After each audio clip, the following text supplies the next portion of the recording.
It's 7:30 a.m. Turn on your TV, your radio, or pick up your newspaper. And there they are, the football stars. It is 1-1. Here's Ronaldo, and Ronaldo has ripped that one home. It's Fernando, and it's in. This is Benin City. At its very heart lives football. And a long history of producing iconic teams and national football heroes. There's his first big one, and he's taken it. We know their names, John Obi Mikel. their jersey numbers. But what we do not see is a world just beneath that of football riches and stardom. A place before the fame, filled with hopes and dreams, where stars are forged and souls are crushed. This world exists all around us, literally side by side. But the glow of football stardom can often be blinding. But still they persist. What is their world like? What drives them? How do you go from that to this? My name is Bamidele Omole. I consider myself a grassroots footballer. I play for Light FC here in Benin City. I'm Michael Fred Okonzua. Nitro John. John Evans. Jeremiah. Jennifer Odoji. My name is Sonorude Ubaunere.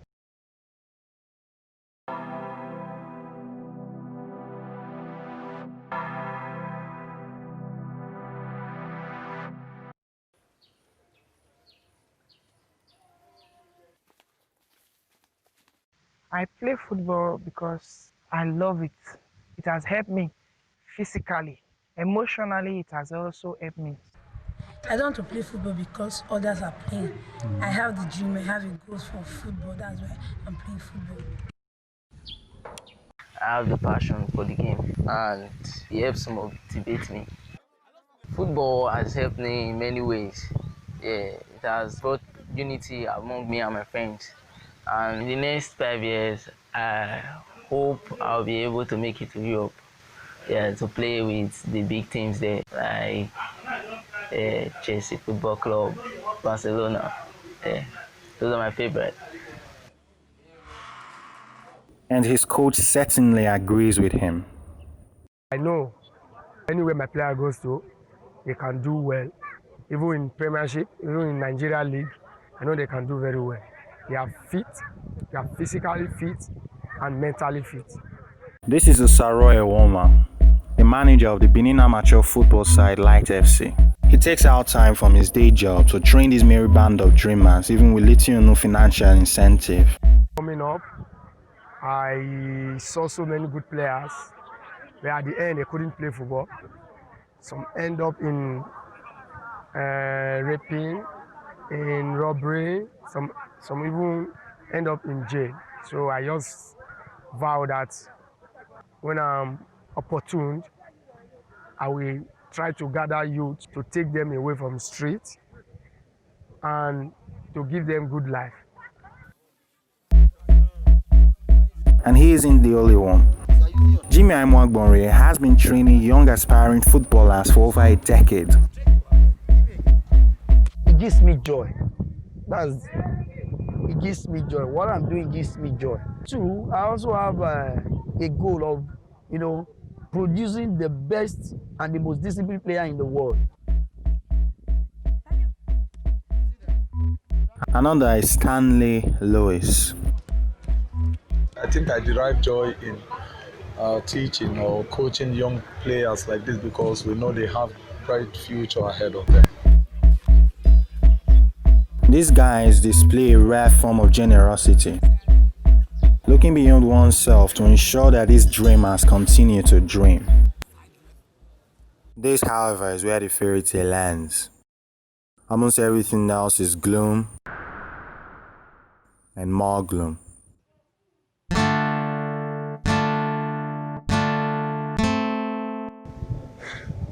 It's really sad, really, really sad.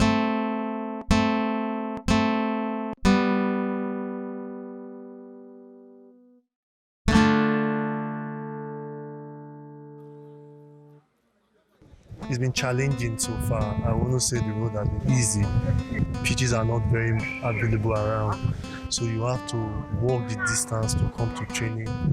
For me, I stay very far from where I train, and so sometimes you have to walk that distance. You have to walk over lots of kilometers, lots of miles just to come play football. See, there is an argument to be made here. Some say there are not up to 10 world-class football academies across Nigeria. And then compare that with the over 40 that exist within the greater Manchester area alone. That's just a part of England, with many of them issuing out massive scholarships. And you get the picture. As at the time I joined Pepsi Football Academy, I was chanced to pay a sum of 5,000 naira, which as at then was not really much, but it was not really available. Because I had challenges of where my dad did not want me to join, said I was in secondary school, I should finish school. I should be done with my school first of all before I focus on football. Or my mom had to go about to get the money. After which I registered in Pepsi Football Academy. The amount mentioned might not seem much, but when you consider the fact that over 60% of Nigerians live below the poverty line, that's $2 a day, according to the country's Bureau of Statistics, and you can see how that can become a problem for an aspiring footballer, many of whom tend to come from humble backgrounds. This often leaves these players having to go far places in search of where to train. It's 6:30 a.m. and Dele is already on his way to training. No time for the early morning routine common with European footballers. He does this at least 3 times every week, ignoring the turn of researches that show the benefits of young footballers living close to the academies. Not that they don't know, they know, because the fact that their houses are far from a training pitch, that will not stop them from playing football. And we keep telling them, and as long as we keep telling them, and we don't have the facilities where we'll be able to keep them, like a camp where we'll keep them, they will go to their secular classes and still play football. As long as that one is not available, and I think we'll make do what we have, and they don't have a choice than to come from wherever they are and come around and train in order for them to be able to properly groomed in the game of football. You think finding a place to train was the hardest part for these guys, and all was now well with their world? Well, not quite. If you go to some amateur teams, basically a team is supposed to be training with at worst the minimum of 30, 40 balls, things like cones and all that, training beeps. But if you go to some amateur teams, they don't even have up to 5 balls to train with. This training almost didn't take place because their ball had burst during the previous training session. The players and their trainer had to dig deep into their shallow pockets to get another one. It kills the dreams of we youngsters.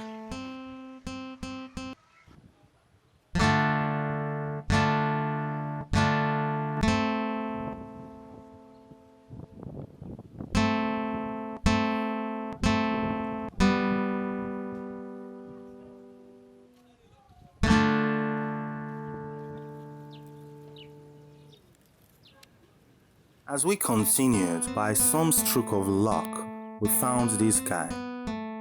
He used to be an aspiring footballer. He wouldn't grant us an on-screen interview unless we promised to distort the image, and he wouldn't also give us his name, so we called him X.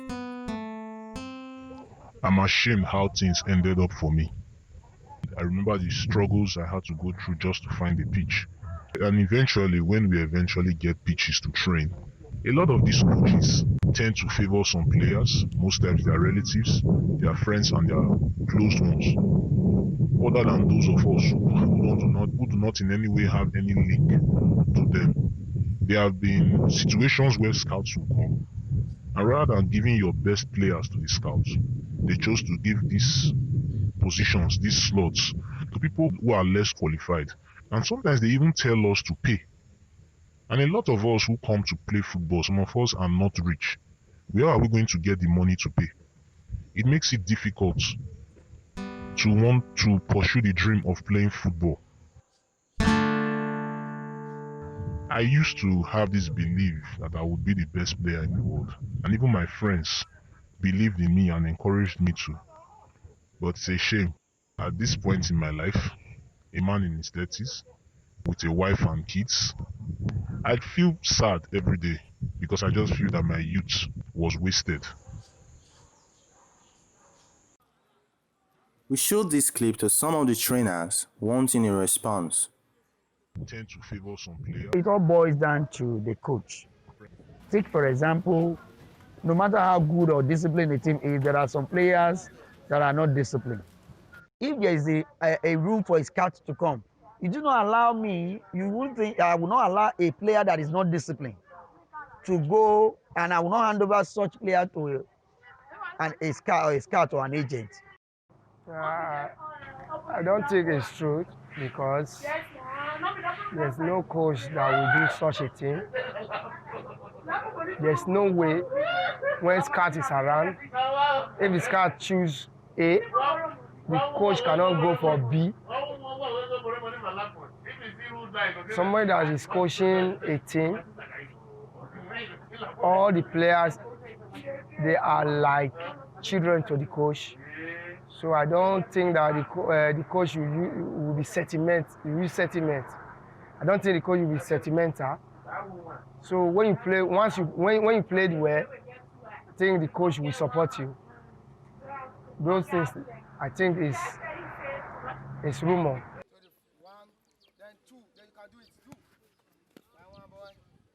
The players should look inward than accusing coaches of being biased or being partial in selecting players.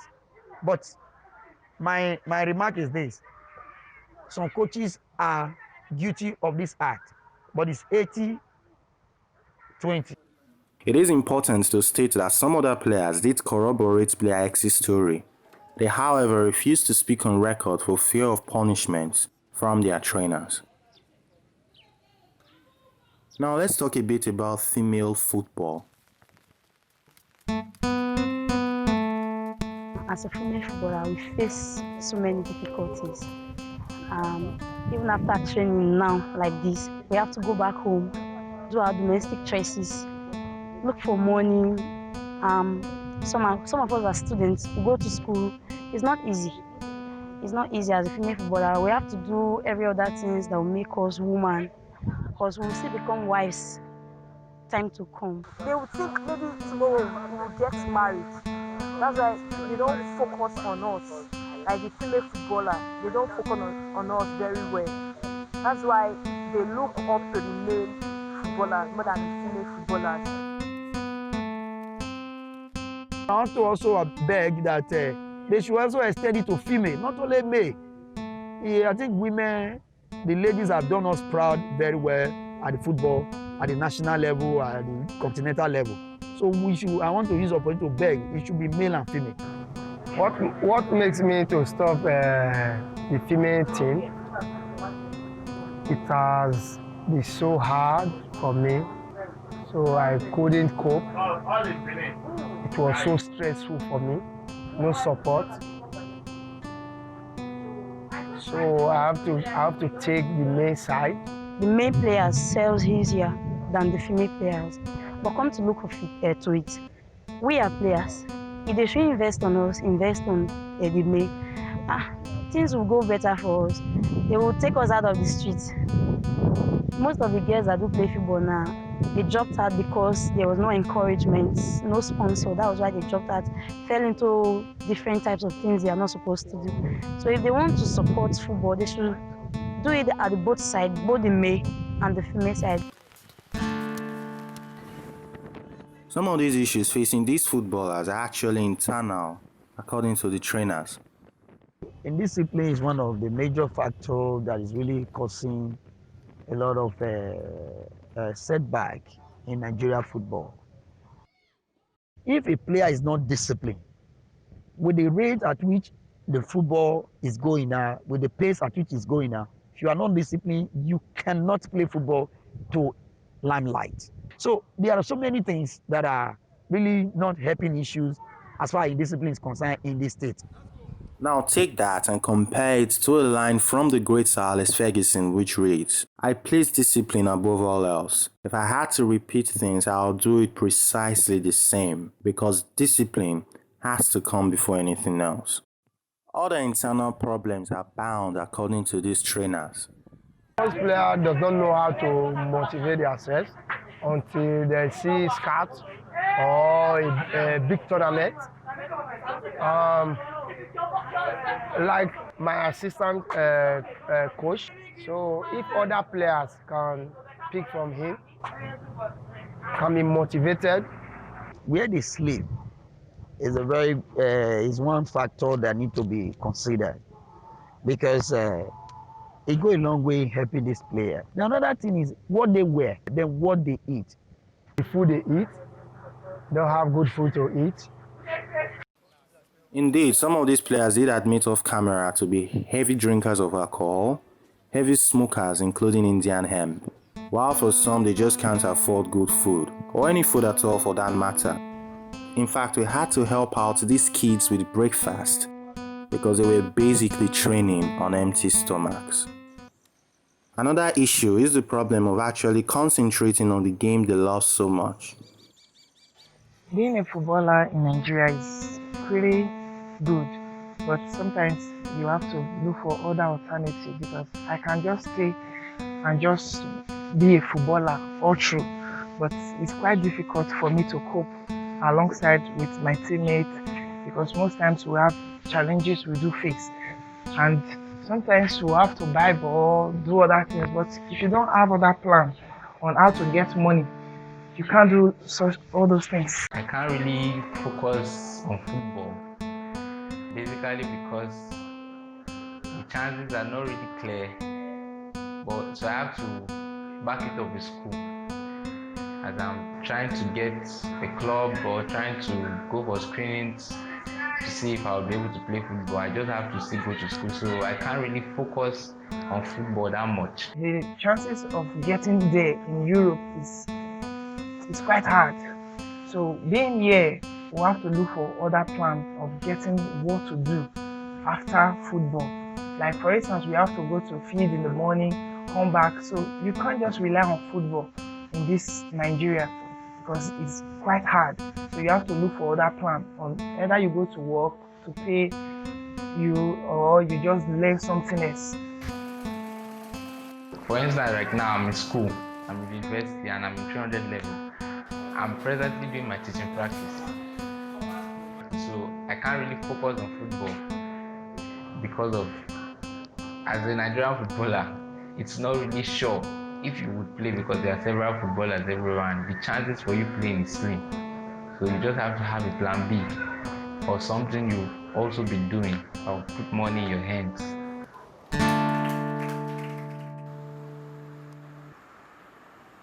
Irrespective of whom we spoke to, the problems ended up being similar.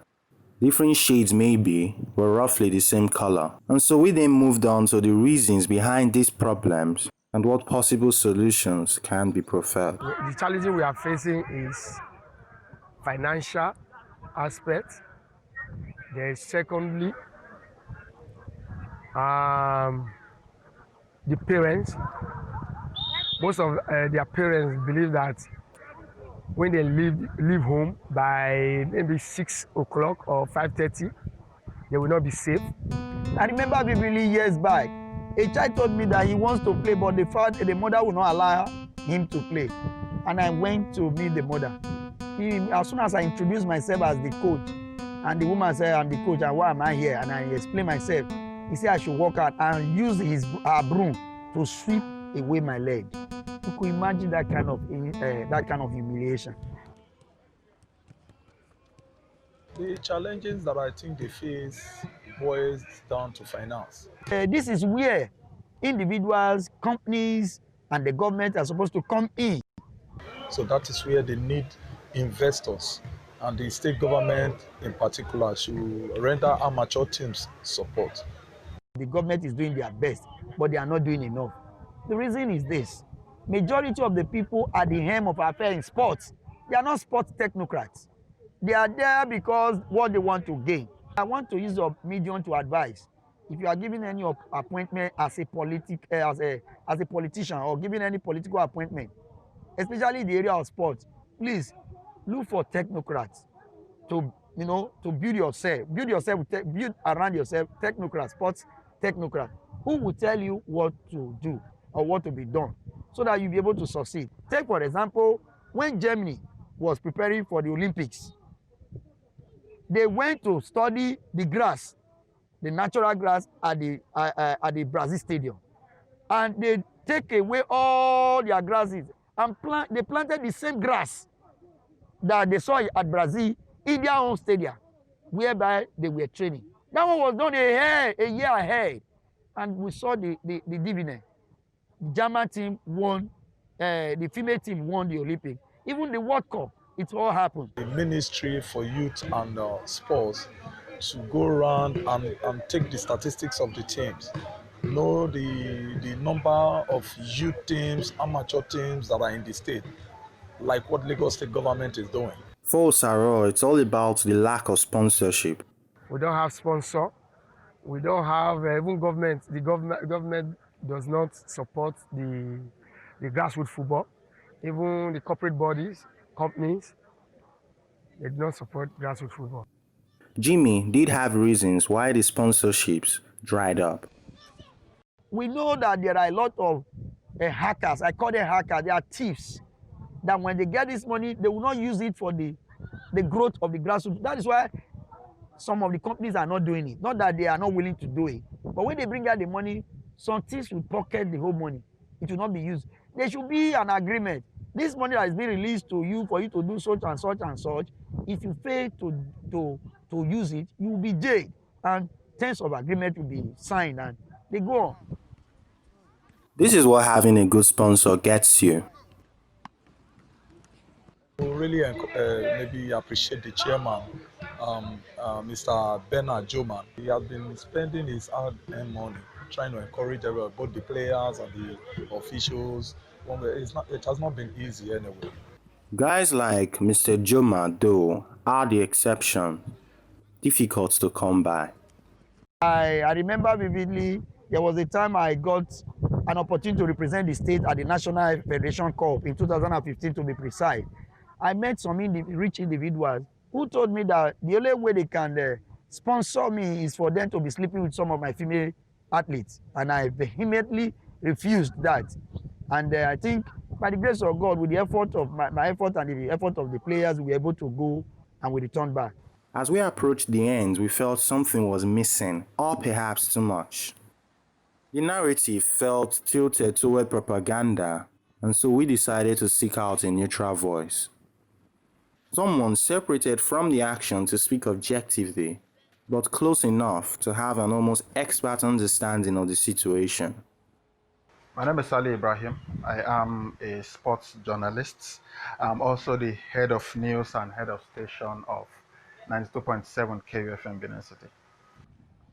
Grassroots football, maybe before now, was not properly managed, but I think with the coming on board of the current administration of the Edo State Football Association, led by Frank Ilaboya, I think they are doing great stuff. I think what the Edo State Football Association has been able to do, they have tried as much as they can to put the focus back on the grassroots. Grassroots football is something that is very, very important, because if you do not catch these youngsters early, you will not be able to teach them the rudiments of the game. No matter how skillful a player is, there are certain things that he needs to learn, and such things can only be taught at football academies. What about the challenges? On that, funding. There is inadequate funding. And if you do not fund grassroots football properly, it is not going to work. You are not going to get the results that you require. If you want to do proper academy football in Nigeria, look, arguably the best run academy today in Nigeria is the Pepsi Academy. They have given us stars like John Mikelobi, but even the Pepsi Football Academy is not up to the world standard. It's not up to what you have in Arsenal. It's not up to La Masia Football Academy in Barcelona, although this is arguably the best football academy in the world. Another reason that I think, another major problem I see in grassroots football administration is that we do not keep proper records. Lionel Messi, for instance, we all know how he started with Newell Old Boys in Argentina. But in Nigeria, how many players can you confidently beat your chest and say, okay, we followed this guy's career from when he was coming through? So, you know, in this country, we usually talk about having the political will. So I don't know, because everything tends to fail towards governments. So I think the best way to go about this is simply to study how they've been able to do it at La Masia Academy in Barcelona, how Arsenal have been able to develop this fantastic youth structure. You cannot do it haphazardly, because if you do it that way, it is not going to work. The solutions are there. We should know the right things to do. We come up with the blueprints and we implement them properly. That is the only way to go about it. We must have that political will to implement everything that we see them doing in Europe and other parts of the world where it is working very well. It's also important to state here that we did try to get a response from the government, but it turned out unsuccessful.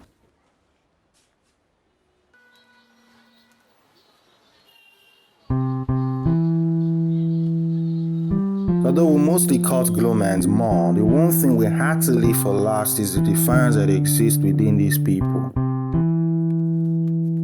Despite the circumstance, we are still moving on. At times, we feel like relaxing. We feel like dropping out of the game based on the things we are saying. But we by the grace of God, God is still moving us on. I will never give up. I will continue to play football until I succeed. This football, I can never give up. It makes me happy. So it's my dream. I must achieve my dream. And then there were the beautiful stories and the support they get.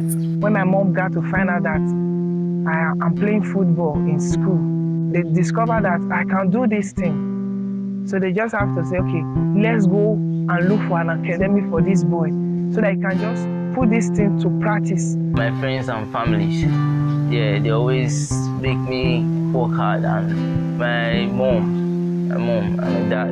I'm proud to be his mother. In the next 5 years, I know God will make him to be a great footballer. I play for Edo Queens. But when I was playing for Fortress Ladies, experience though was like, the team was good, especially my coach, Jimmy Nwagbare. I passed through a lot in this team, and a lot through my mom, my sisters, and my brothers. The discouragement, but no matter what, my coach encouraged me a lot. And finally, motivation. For those girls who are having difficulties in football, but their parents not supporting them, in this life, we need to fight for what we want. Just encourage yourself and try to keep on moving. Anything you are doing in life, you must face challenges. That challenges, if you can go to face that challenge and come out of it, that makes you what you are. But if you overcome the challenges, makes you the man you are or the player you are. In life, there will always be ups and downs, but the secret is never to give up. Go out there, go and try, and I'm sure you will make it eventually. And they should. After all, Isaac's success began on this very pitch.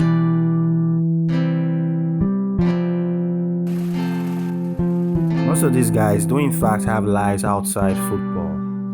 But no matter where they go or how far even, the call of the game always seeks them out. Football is passion. When I'm in the field of play, that is what I focus on. Every other thing goes away.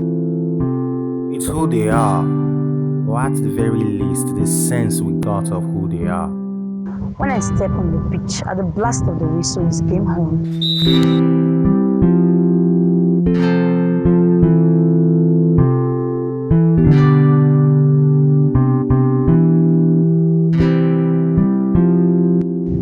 To see me before they will see the best of me.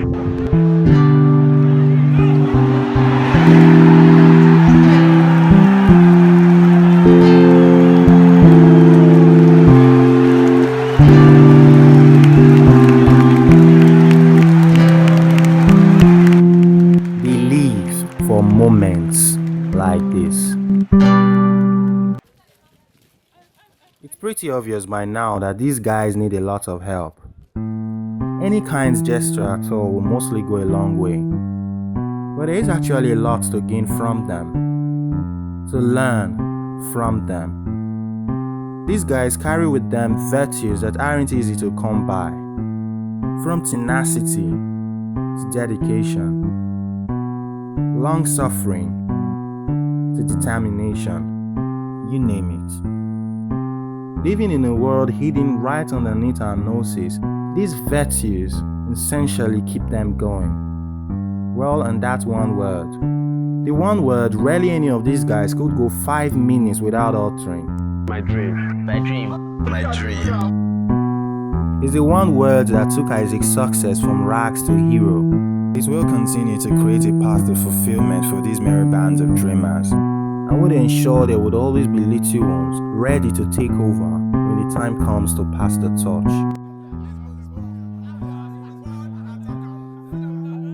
It's just a word,